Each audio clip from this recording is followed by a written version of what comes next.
Hello again, everybody. Welcome to Between the Pines. I'm Donna, and I wanted to talk to you today about some feelings I've been having and some questions that have come to me regarding a lot of the social, political climate that's going on right now. And I'm not going to get into details and stuff about those things, but I do want to talk about people's feelings. And I hear a lot of people talking about some pretty serious fears, anxieties related to safety, personal rights, those kinds of things. So, I'd like to talk about how each of us can make a difference. Why is it important to have allies in combating against discrimination and promoting equality? Well, I spent some time on this. I was thinking back on some of the things that I heard through all of the political hubbub going through election and things, and I heard a lot of fear of having guns taken away and some rights that are pretty much guaranteed in our Constitution. And I can tell you that fear is a very powerful motivator.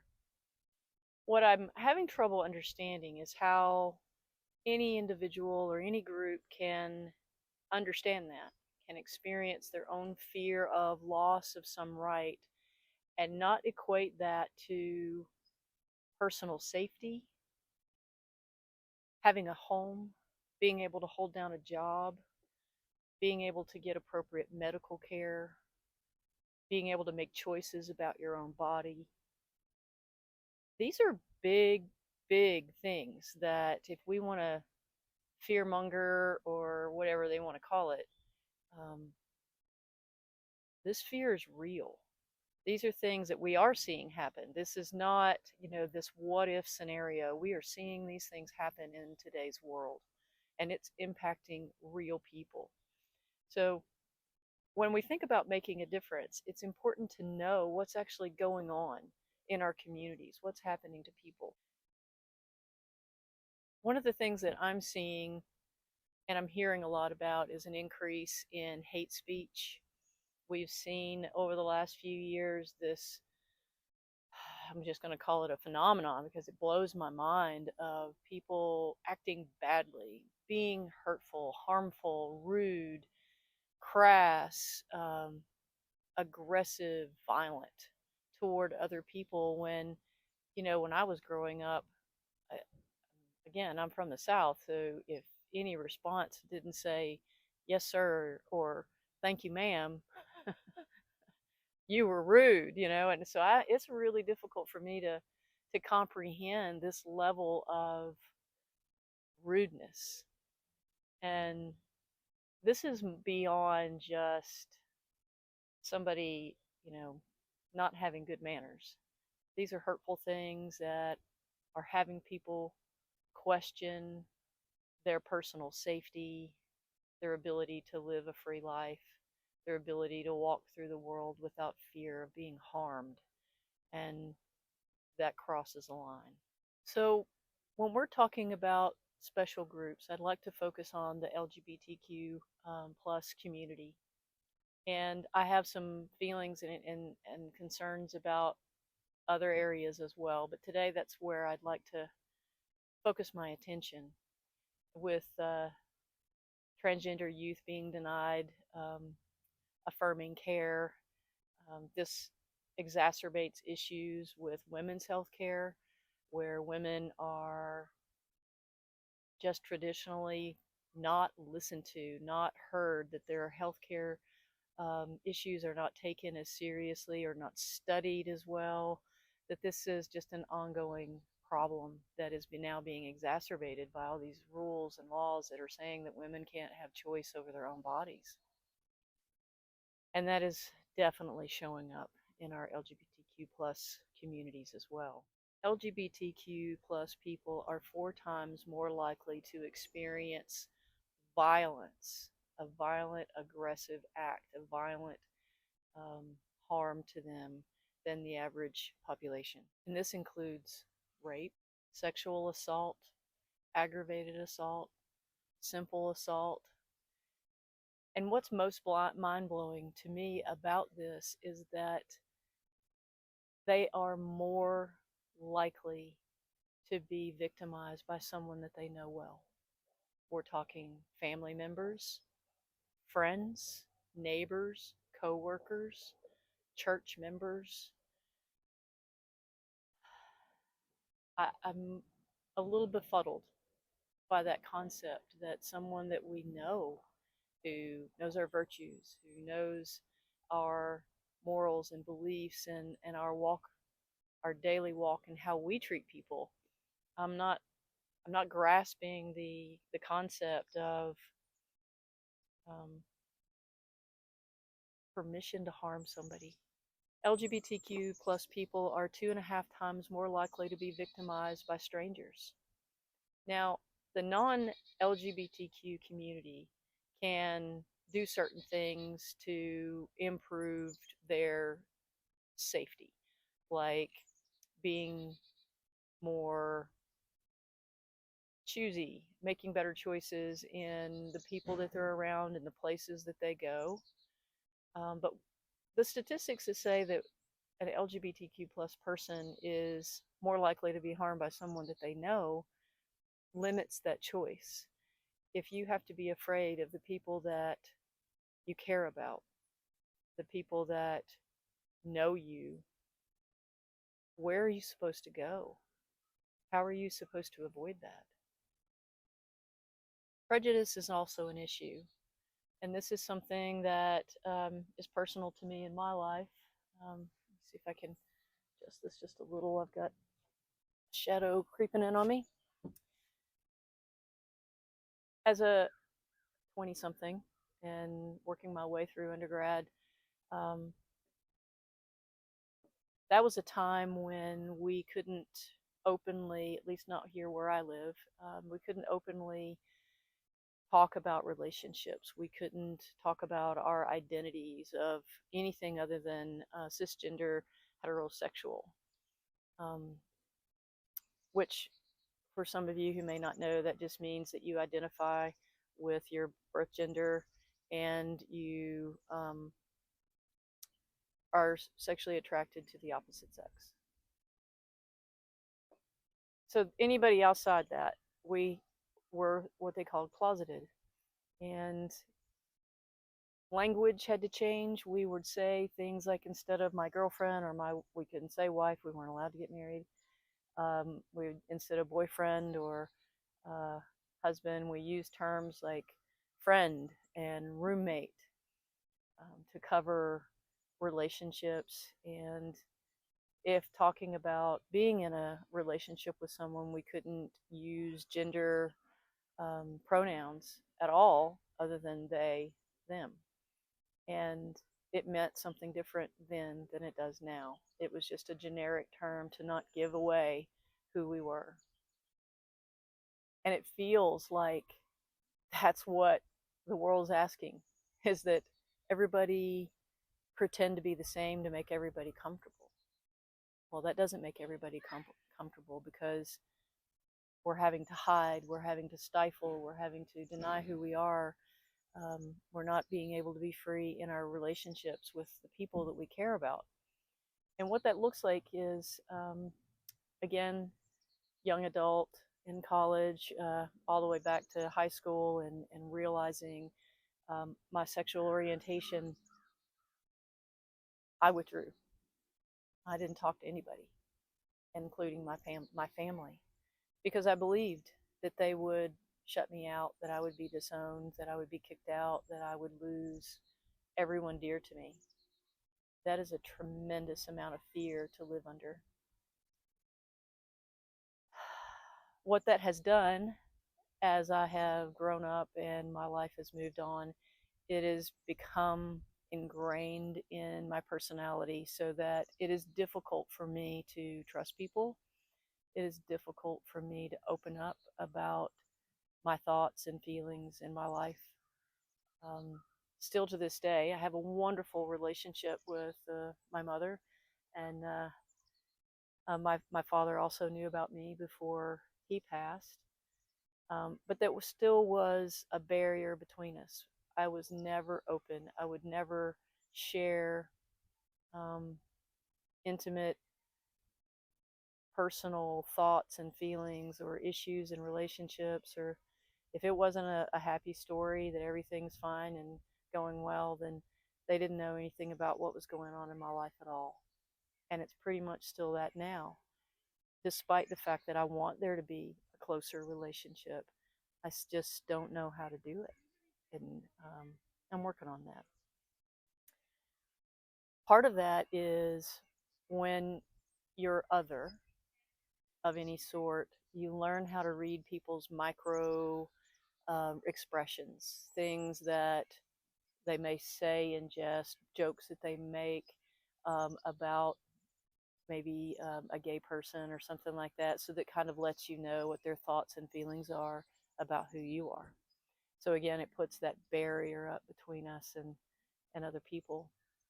And seeing frowns, uncomfortable moments of silence when certain things are mentioned or talked about can be huge signals to know I'm out of bounds. This is not okay for me to talk about. I got to back up. I got to put that wall back up. So this has had a huge impact on my life, and I know that I don't want that for today's youth growing up. I want them to know that they are loved and cherished and valuable. Another issue that I experienced in that period of time was I was living with a woman I just gotten out of undergraduate school with my bachelor's degree and working in a field, and I was informed by a supervisor that if by a certain date I still lived with a woman, that I would be fired. And I didn't want to believe that. I kind of took it as a little bit of bullying and pressure by this person who had made it very clear to me that they did not approve of who I was in my life. But sure enough, the time frame came and I received the phone call that my services were no longer needed. And I asked why this was happening, and that's the only answer I was given. Your services are no longer needed. Because I live in Tennessee, and Tennessee is a no-fault state. And that means that people can be fired for no reason at all. So that puts the LGBTQ plus community at an increased risk of prejudice and discrimination to just be able to make a living. That also extends into housing, being able to rent an apartment, rent a house, just have a place to live. If somebody says they don't want those queers living there,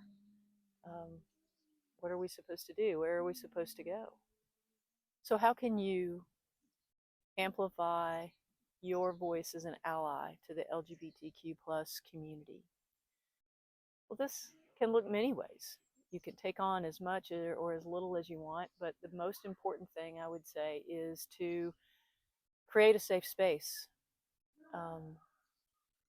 Offer an opportunity for your LGBTQ plus friends, family members, coworkers, neighbors, to feel included, to feel like they are loved and safe and cared for and welcome.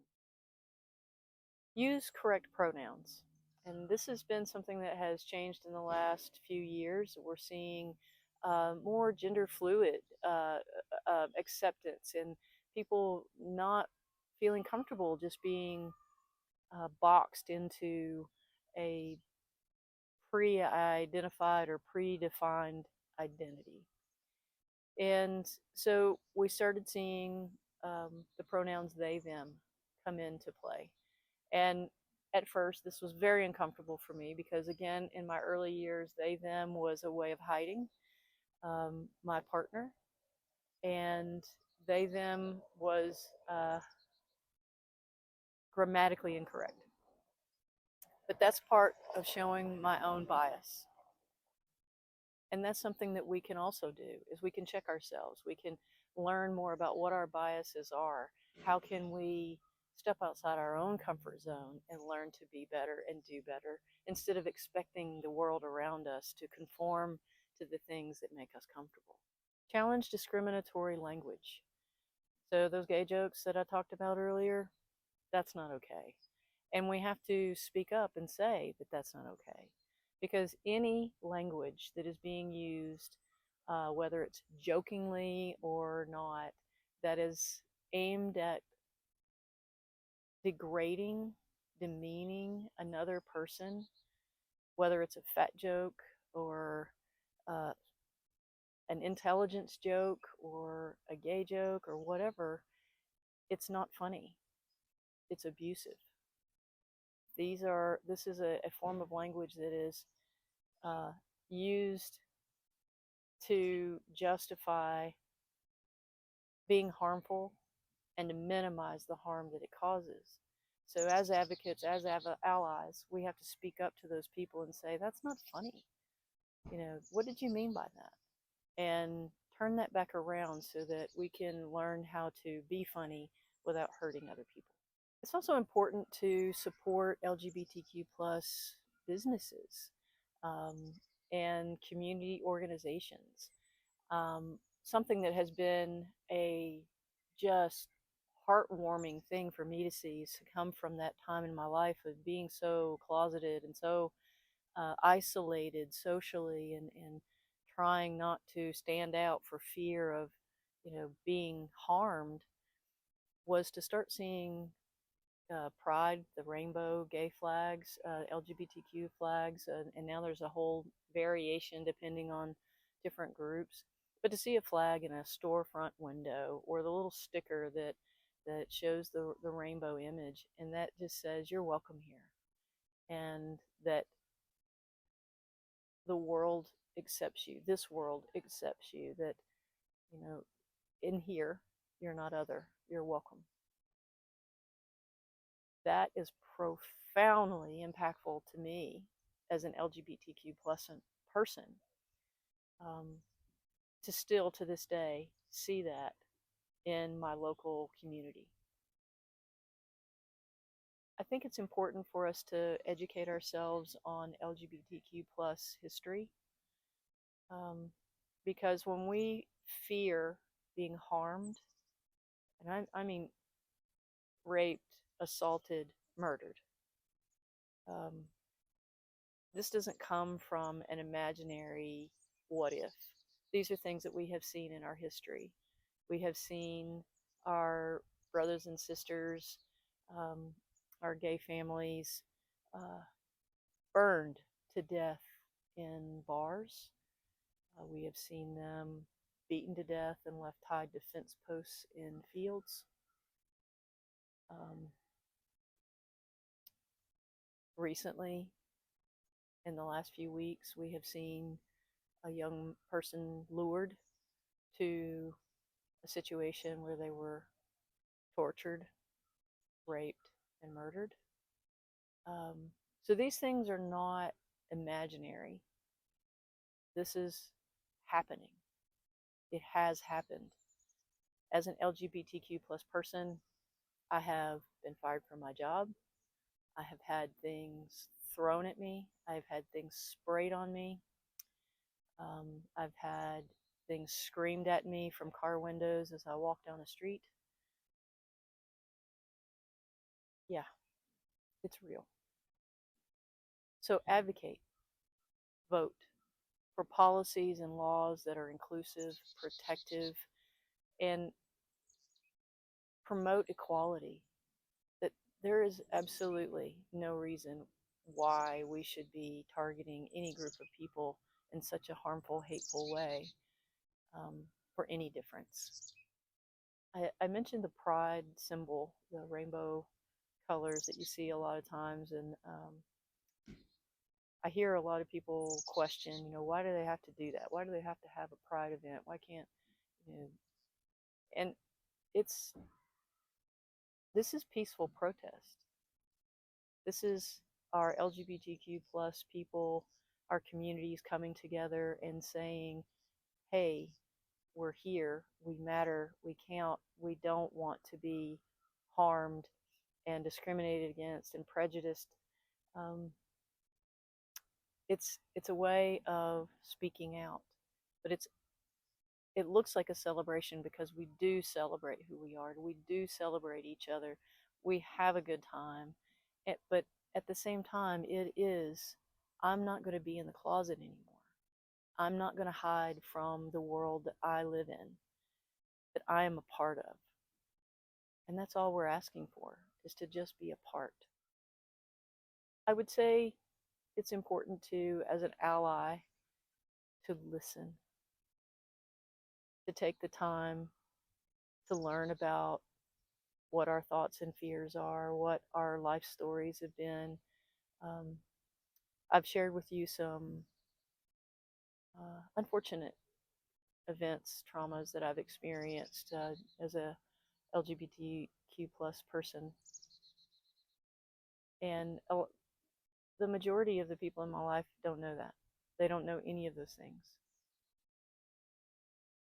Again, there's that wall, there's that barrier that I hold my truths pretty close to the chest. But I felt like today is important to share with you, to know that this is something needed, that is important for all of us. I said in a previous video that anytime someone in power pushes forth any group, any minority as bad, to be very cautious, because no group contains all good. Now, what I mean by that is there's always somebody out there looking for someone to point the finger at, to take the heat, um, to build their own self-esteem, to blame all the problems on whatever the situation, but they're always looking for someone else to push down, to elevate themselves. And if you take away the LGBTQ plus community, you take away your Hispanic community, your immigrants, your whatever religious groups that aren't liked, who are you going to go for? Who's going to be next? Because what is happening today, to me, seems an awful lot like the witch hunts, where women were burned as witches for being too loud, too opinionated, too independent, too smart, too thoughtful. Because that's what that was. That was silencing women. That wasn't burning witches. Stay informed on current issues. There is a lot going on right now. It seems like every day or so I hear some new policy or statement that's been passed down through the government, or whether it's federal or even local or statewide, that makes me cringe and elevates that fear, that concern for what's coming. And I do have to hope that it just doesn't come, that there is enough of us and enough of you to stand up and to say, this is not the world that we want to live in. This is not how we want to treat people. I wanted to share some statistics with you today to hammer home why I felt like it was important for me to make this video today, for me to out myself today. And that is, especially in our young people, the increase in suicide risk that we are seeing in ages 13 to 25 in our LGBTQ plus youth. The Trevor Project, and I'll try to leave a link in the description as to the Trevor Project and the work that they're doing. But they estimate that 1.8 million LGBTQ plus people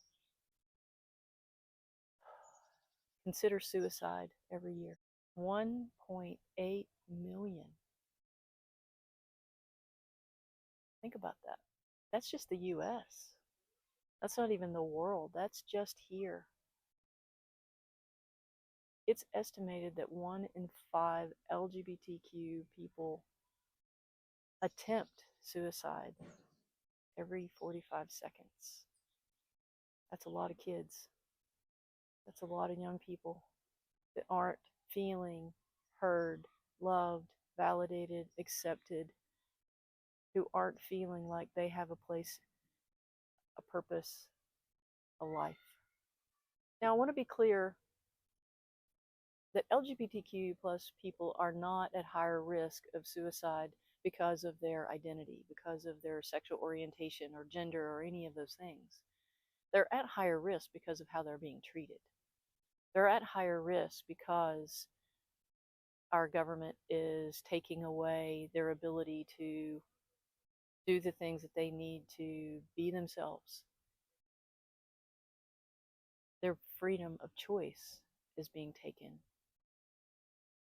You've heard me speak on virtue before, and I think this is kind of where the rubber meets the road, where we have to decide, are we going to sit back and watch this entire generation of youth be traumatized and marginalized and harmed by the people who don't take the time to learn about LGBTQ people, what we represent, who we are, what we do, how we matter. This is why we need our allies to make a commitment to stand up against these prejudices and to fight for equality. Your voice, your privilege will be much more received than mine. I'm already being told as an LGBTQ plus person that that doesn't matter, that's exactly what they're fighting against. So we need our allies. We need people. We need our friends. We need our families. We need our neighbors. We need our coworkers. We need you to offer whatever you can.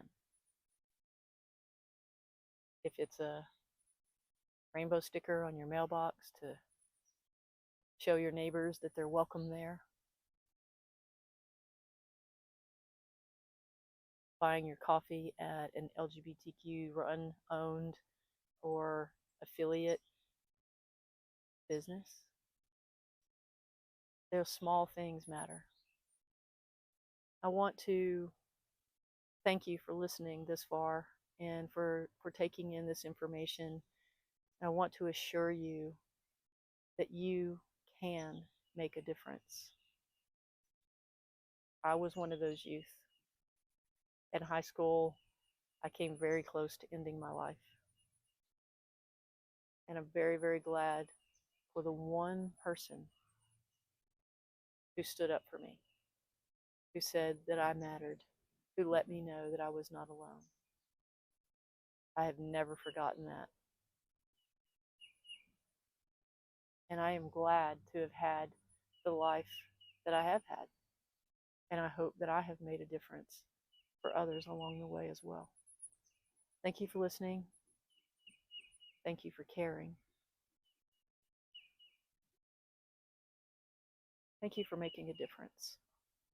For my LGBTQ plus family out there, you are not alone, and you matter.